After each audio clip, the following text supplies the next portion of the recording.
सनती शहर होने की वजह से डस्का पंजाब भर में अपनी अलग पहचान रखता है। डस्का के बने हुए ऑटो पार्ट्स और ज़रूरी आलात ख़रीदने के लिए मुल्क भर से लोग डस्का का रुख करते हैं, मगर गुज़श्ता कई दहाइयों से इसकी राब्ता सड़कें टूट फूट का शिकार हैं।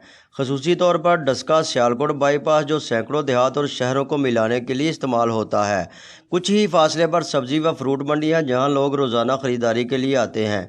इसके अतराफ़ में कायम स्कूल व कॉलेज में रोज़ाना सैकड़ों तलबा तालीम हासिल करने के लिए आते हैं, मगर सड़क पर पड़े गहरे गड्ढों की वजह से थोड़ी सी बारिश से कई फीट पानी खड़ा हो जाता है, जिससे मुसाफिरों के साथ साथ तलबा भी मुतासर होते हैं, जबकि मुकामी शहरियों के अलावा दूसरे शहरों से आने वाले लोगों को भी शदीद दुश्वारी और मुश्किलात का सामना करना पड़ता है। शहरियों ने अराकीन असम्बली और वज़ीर आला पंजाब से मुतालबा किया है कि डस्का की राब्ता सड़कों को फिलफौर मरम्मत किया जाए ताकि शहरियों को रिलीफ मिल सके। मोहम्मद अमीन रज़ा, वाश न्यूज़, डस्का।